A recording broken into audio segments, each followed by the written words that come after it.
Exceptionnelle, de celle que l'on a rarement, même en septembre-octobre.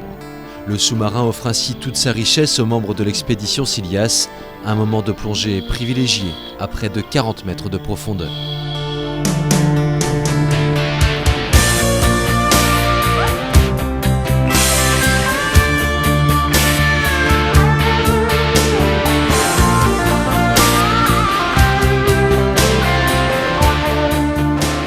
On descend à 20 mètres de profondeur sur un fond de 40, on commence à voir l'épave, donc effectivement ça augure une très bonne visibilité, c'est ce qui était le cas d'ailleurs, on a pu faire le tour.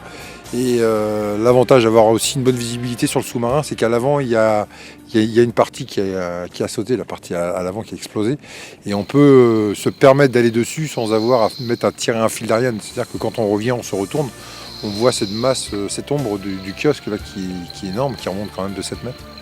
Et donc ça permet de faire le tour en pleine sécurité.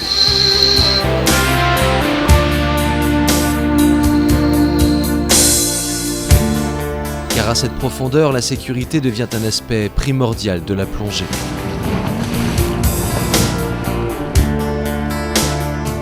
C'est pour cette raison que Barnabé choisit de s'immerger avec son recycleur. L'avantage du recycleur par rapport au circuit ouvert, les bouteilles traditionnelles, c'est qu'on va pouvoir avoir plus de temps sur place, donc plus de temps pour observer, plus de temps pour détailler. Si on veut faire de la bio, s'approcher de la faune, on a aussi un appareil qui est très silencieux, qui s'intègre complètement à l'élément. Donc, et puis au niveau sécurité, on a quand même quelque chose qui nous permet d'avoir une décompression linéaire, donc avec des paliers qui sont plus respectueux de la physiologie du plongeur, quoi.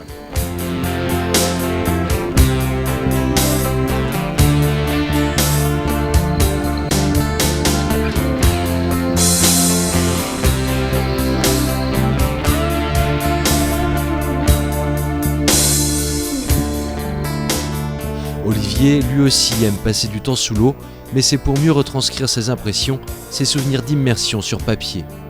Grâce aux images de Jacques, il rassemble les détails de l'épave qui, sous son crayon, deviennent un seul et même ensemble. Le sous-marin apparaît alors dans son entier, comme peut-être aucun plongeur ne l'a jamais vu. Le problème ici, c'est que il est éclaté. Donc la partie arrière est à peu près intacte, mais il y a beaucoup de morceaux. Donc les morceaux, il faut les positionner au plus près de la réalité, où ils se trouvent.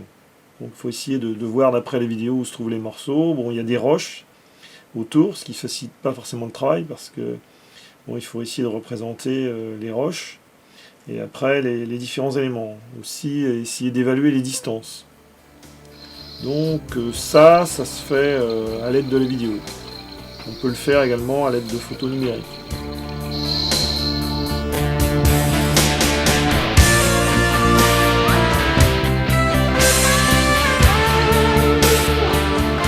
Même si l'épave est connue, chaque plongée sur le U171 est unique. D'ailleurs, il vous en faudra plusieurs pour en apprécier toute la beauté.